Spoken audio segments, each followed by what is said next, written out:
Para Freya, la divinidad era un problema. Ser amada por todos terminó convirtiéndose en una maldición, una que la hacía sufrir constantemente, una que la hacía llorar cuando nadie la veía.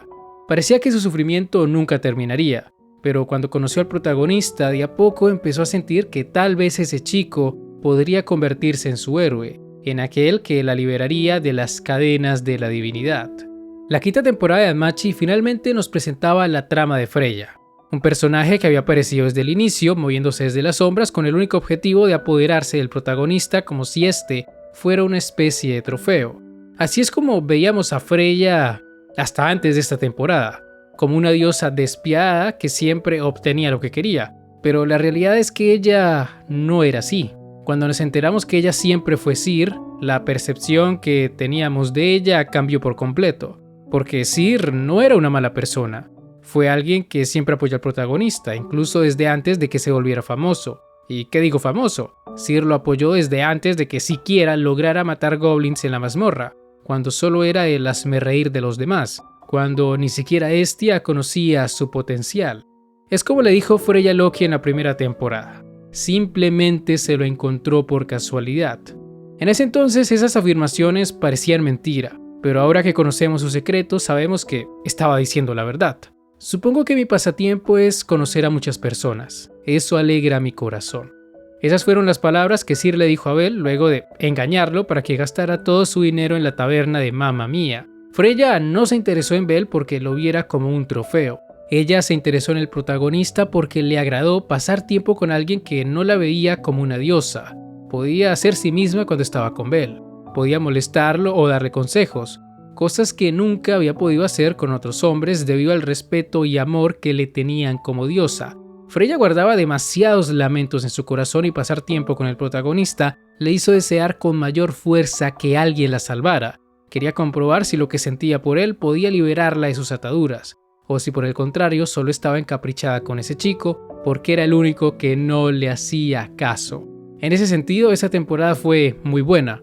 Personajes como Freya, Ryu y el propio Bell brillaron por el desarrollo que se les dio a nivel personal. Esta vez la mazmorra y las aventuras pasaron a un plano muy secundario, casi que terciario, porque eso ya no importaba.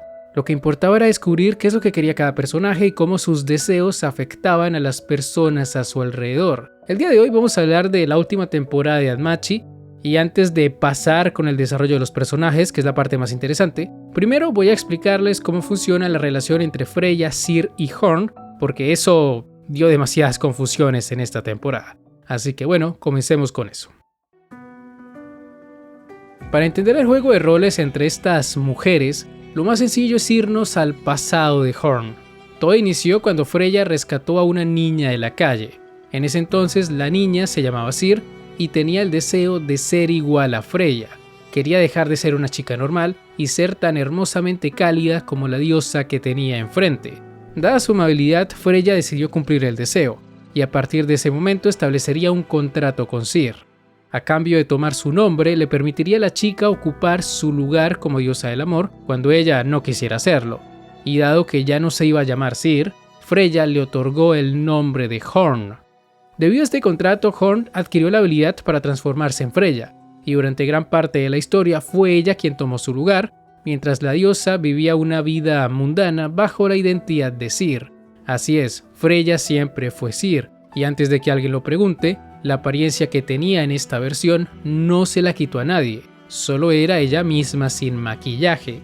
No era ni un disfraz ni tampoco magia de transformación. Tal como lo explica el propio autor, Sir solo era Freya sin su maquillaje perfecto, y por esa razón es que Horn podía transformarse en ambas versiones, tanto en Sir como en Freya. Para algunos esto puede sonar raro, pero créanme cuando les digo que las mujeres cambian mucho cuando no llevan maquillaje. Además de que si comparamos ambas versiones, encontraremos que Sir y Freya, salvo algunos detalles pequeños como el color y el tamaño de los ojos, son muy parecidas. De hecho, en el capítulo 3, cuando Sir salió del agua luego de haber saltado del barco donde estaban cenando con Bell, se nota muchísimo que es Freya, sobre todo por su expresión de molestia al ver que a Bell no le gustó mirarla en ese estado. Lo que hizo Omori con la identidad de Sir me pareció una genialidad, porque logró hacerla pasar desapercibida pese a que era bastante obvio que se trataba de Freya. Pero claro, solo se volvía obvio cuando descubríamos la verdad, ya que las pistas estaban por todos lados, pero nunca las vimos porque nadie se imaginó que la linda camarera también era la diosa del amor, esa que despertaba la lujuria de todo horario. Es más, en el primer capítulo de la obra nos advirtieron sobre esta revelación, cuando nos mostraron brevemente los ojos de Freya justo antes de que Sir hiciera su primera aparición, y lo bueno de este detalle es que como Freya todavía no había sido introducida en la obra, pues no sabíamos que esos eran sus ojos. Como dije antes, fue una genialidad, y es por eso que hasta me dan ganas de darle un rewatch a las primeras temporadas, para ver qué otra cosa puedo encontrarme. Pero regresando con el tema principal, ahora que ya saben cómo funciona el intercambio de roles entre estas mujeres, solo nos falta aclarar en qué momentos Freya era Freya y en qué momentos Horn la estaba sustituyendo. En realidad no es muy difícil saberlo. Sabemos que quien trabajó en la taberna siempre fue Freya, o al menos un 99% de las veces era ella, salvo una que otra situación puntual en las que tuvo que dejarle su puesto a Horn. Respecto a su rol como diosa, las cosas sí son un poquito diferentes. En este caso, la mayor parte del tiempo le dejaba su trabajo a Horn, a no ser que tuviera que ocuparse de asuntos muy importantes como por ejemplo, regresar a Ishtar al paraíso. De resto, Freya prefería dejarle todo a su asistente, como sucedió durante el Festival de la Diosa, donde ella pasó el día con Belle, mientras Horn se encargaba del evento. La única parte donde hay confusión con los roles de estas chicas es cuando Sir le pide permiso a Freya para salir con Belle. En esa escena, Sir era Horn, pero se pensaba que era al revés, más que nada porque esta Sir falsa conocía los secretos que la diosa guardaba en lo profundo de su corazón. La razón de esto la explica más adelante. Lo que sucedía es que cuando Horn sustituía a Sir, Freya se veía obligada a compartirle su conciencia para que pudiera imitarla de forma perfecta. Por eso sabía todas estas cosas y básicamente eso es todo lo que tenemos que saber respecto a este tema. Entonces ahora sí, hablemos de lo que ocurrió en esta temporada. Como mencioné al principio del video, esta temporada va sobre los sentimientos amorosos de los personajes principales. La temporada comienza con Freya tomando una decisión trascendental, una que cambiaría completamente el rumbo de su vida. Se animaría a confesarle sus sentimientos al protagonista para comprobar si lo que sentía por él era amor o solo un capricho. Al principio intenta hacer esto por las buenas. Tiene su cita con Belle, cita en la que tienen que escapar de los miembros de su familia, luego van a la catedral de Fulham, lugar donde le contaría la leyenda de este caballero, quien había tenido una relación muy cercana con un espíritu en el pasado. Espíritu que se enamoró de él y que se volvió loca cuando éste prefirió quedarse con su amiga de la infancia. Obviamente esta historia era una alegoría a la relación que Belle mantenía con Sir. Sir era igual al espíritu y Belle al caballero. Ambos parecían ser conscientes de esto y por esa razón Sir le preguntó a Belle qué haría si ella se descontrolara y le causara mucho daño a otras personas. Un spoiler de lo que terminaría sucediendo más adelante cuando Belle rechazó su amor. Él no podía aceptarla por más que quisiera, ya tenía a alguien más, y este rechazo llevó a Freya a tomar medidas muy desesperadas. Alteró las memorias de todos los habitantes de Horario, secuestró a Belle, le hizo creer que su vida fue una mentira, le dijo cosas terribles a sus amigas y aún después de haber cometido todos estos actos despreciables, Freya no se sentía feliz, todo lo contrario. Lastimar a la gente que quería la destruyó poco a poco. Y es que por más raro que suene, al igual que Sir, Freya no es una mala persona. Y esto se puede notar cuando se niega a tocar los recuerdos de Anya y Ryu. Para ella habría sido más fácil encantarlas y hacer que se olvidaran de ella, pero no lo hizo. Y eso que quería deshacerse de Sir, aparentemente. Pero en realidad no quería ser olvidada. No quería que las personas que habían sido más cercanas en su vida se olvidaran de su verdadera yo. Para Freya no fue nada sencillo dejar todo atrás por culpa de su capricho. Y eso demuestra lo desesperada que estaba por encontrar el amor de alguien, por escapar de las cadenas de la divinidad. Incluso le propuso a Ryu tener un hijo de Belle, cosa que obviamente no quería, pero se lo dijo para que Ryu comenzara a odiarla, porque si sus amigas la odiaban, entonces no iban a sufrir cuando ya no volvieran a verla. Ese era el conflicto interno de Freya. A pesar de que decía estar dispuesta a dejarlo todo con tal de encontrar a su amor verdadero, no quería lastimar a las personas que amaba, no quería destruir todo lo que había construido, esas relaciones tan importantes que había creado desde el momento en el que decidió vivir una vida normal. Es como le dijo Belle cuando le preguntó si se enojaría con ella en caso de que se descontrolara, al igual que lo hizo el espíritu de la leyenda. Si eso llegara a pasar, te detendría, para que no tengas que sufrir por el error de lastimar a otros. Esa fue la respuesta de Belle, y eso fue justamente lo que hizo en este arco. Belle logró mantenerse cuerdo a pesar de que intentaron lavarle el cerebro, y una vez pudo confrontar a Freya, le pidió tener una charla con su verdadera yo, una vez que le ganara en el juego de la guerra. Para este punto, Belle ya era consciente de la situación de Freya, ya había tenido la oportunidad de charlar con Horn, y sabía de sobra que la diosa estaba a punto de quebrarse emocionalmente si nadie hacía algo, y dado que su rechazo fue lo que la llevó hasta ese punto, se sentía responsable por ella. Por supuesto, Belle no tenía la culpa de no sentir ningún sentimiento amoroso por Ciri o por Freya, pero sí era culpable por haberle dado falsas ilusiones, y es que el protagonista era demasiado amable, aunque no tanto como los demás creían. A él le dolió rechazar a Ciri, eso es verdad, le dolió lastimarla, pero le habría dolido más engañarla, y esto es algo que entendió muy bien el personaje de Ryu. Ryu es otra de las protagonistas de esta temporada. Al igual que Ciri, ella también se enamoró de Belle, pero a diferencia de su amiga, no era capaz de confrontarlo, no era capaz de declarársele. Esto porque no quería traicionar a su mejor amiga, a la persona que le había salvado la vida. Ryu creía que si Ciri se le declaraba a Belle, este la aceptaría sin pensarlo. Por eso nunca se interpuso entre los dos, y es por eso que se ve tan sorprendida cuando el protagonista le cuenta que la rechazó. Ryu creía que Belle no era ese tipo de persona, creía que no sería capaz de rechazar a alguien tan pura y inocente como Ciri, pero la realidad era muy diferente. Belle tenía sentimientos por otra persona. Él no veía a Ciri con esos ojos, y una vez le cuenta esto a la elfa, Ryu se disculpa con él. Se da cuenta de que nunca antes había considerado los sentimientos del chico, y es debido a esto que más adelante en los Juegos de la Guerra no tiene ningún problema en confesarle su amor, en decirle que lo ama de forma romántica.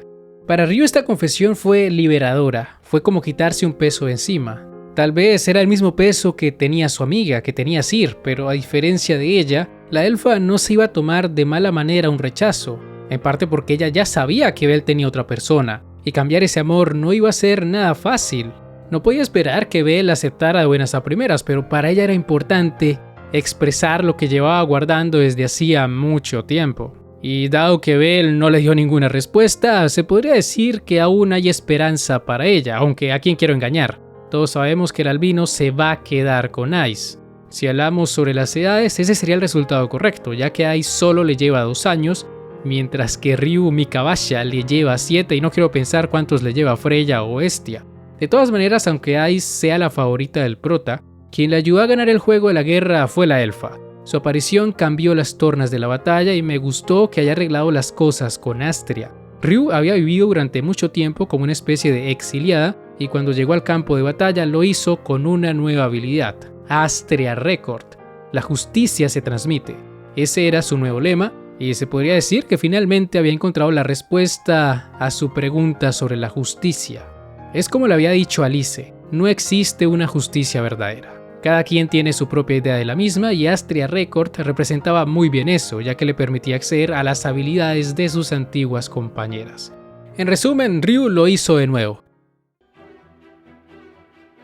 Algo que me gustó mucho esta temporada es que, a pesar de que Belle es el protagonista, el chico no es todopoderoso, no puede solucionarlo todo por su cuenta. Para poder luchar contra Ottar, el hombre más fuerte de Horario, tuvo que recibir la ayuda de otros aventureros. Tuvieron que atacarlo entre 3 usuarios de nivel 7 y uno de nivel 6. Y eso que tenían el boost de nivel, porque sin el boost de nivel eran apenas de nivel 6 y nivel 5. Y ni así pudieron ganarle. Pero por lo menos lograron convencer a este loco, a este monstruo, de que los dejara llegar hasta Freya, porque le demostraron que tenían cierta resolución, que tenían la voluntad de cambiar a esa mujer, de salvarla. Y algo que muchos no se dieron cuenta es que en esta última parte Belle ganó los juegos gracias a las habilidades que había desbloqueado cuando subió al nivel 5 varios capítulos atrás. Logró alejarse de Allen gracias a su habilidad de escape, la cual aumentaba su velocidad cuando era perseguido, y respecto al control mental de Freya, él logró hacerle frente porque tenía Vanadis Tevere, la cual aumentaba su resistencia a los encantamientos. A nivel de foreshadowing, Danmachi es muy bueno. Al menos en esta temporada no se sacaron las cosas de la nada, ya que todo tenía su justificación en los capítulos previos, y eso es algo que muy pocas obras logran hacer cuando se trata de peleas. Incluso la finta que le hizo Ottar para que pudieran, entre comillas, vencerlo, fue gracias a que se acordó del consejo que Van le había dado cuando entrenó con la familia Freya en el pasado. Pero en fin, demasiadas explicaciones. Lo que nos interesa es que una vez Bell logró llegar hasta donde se encontraba Freya, él volvió a rechazarla, porque hacer que ella volviera a pasar por este sentimiento de dolor le hizo darse cuenta que ni siquiera en su versión de diosa iba a poder conseguir el amor de Bell. Por más que fuera la diosa del amor, había personas que no se iban a enamorar de ella, y es este rechazo, ese golpe de realidad lo que termina salvando a Freya. Eso y que más adelante tanto Ryu como Bell la obligaron a decirles cuál era su verdadero deseo. De hecho, la elfa le metió tremenda cachetada y le dijo que la iba a hacer tragar tarta de humildad todos los días hasta que se arrepintiera de sus errores. Qué buena es Ryu, maldita sea. Pero volviendo con el deseo de Freya, lo único que ella quería era dejar de ser una diosa. Quería seguir viviendo como Ciri y seguir trabajando en la taberna para siempre junto a todos. Esa era su verdadera salvación, y para fortuna suya todos estaban dispuestos a cumplirle dicho deseo. Incluso Bell, con mucha vergüenza hay que decirlo, fue capaz de decirle esa frase que según él nunca le iba a decir. Pequeña gata traviesa, voy a hacerme cargo de ti para que no te metas en más problemas. Prepárate. Todos lo miraron rarísimo cuando dijo eso, pero bueno, eso es lo que hace un verdadero hombre, y fácilmente este habría podido ser el final de la obra, pero dado que todavía quedan algunas tramas por cerrar, pues no lo es. Supongo que en lo que queda de novela, porque tengo entendido que ya está entrando en su arco final, se van a centrar en la confesión de Bell hacia Ice y en la derrota del dragón negro, porque lo mencionaron bastante a lo largo de esta temporada. En pocas palabras, hay Danmachi para rato, y respecto a mi opinión final sobre esta temporada, pues debo decirles que me ha parecido la mejor hasta ahora, y eso que la cuarta fue espectacular. Bueno, la segunda mitad de la cuarta, porque la primera no era tan interesante, entonces por eso es que resulta mejor esta quinta temporada, porque a nivel global es mucho más consistente, además de que tuvo muchos momentos de comedia genuina, como cuando Bell casi se parla a Cassandra. Realmente me reí bastante con esa parte, así que punto para Gryffindor por eso. Y básicamente ese fue mi análisis de esta temporada. Si les ha gustado, no olviden dejar un buen like, suscribirse, síganme en mis redes sociales que están en la descripción, y ahora sí, me despido. Hasta la próxima. El Psy Congru.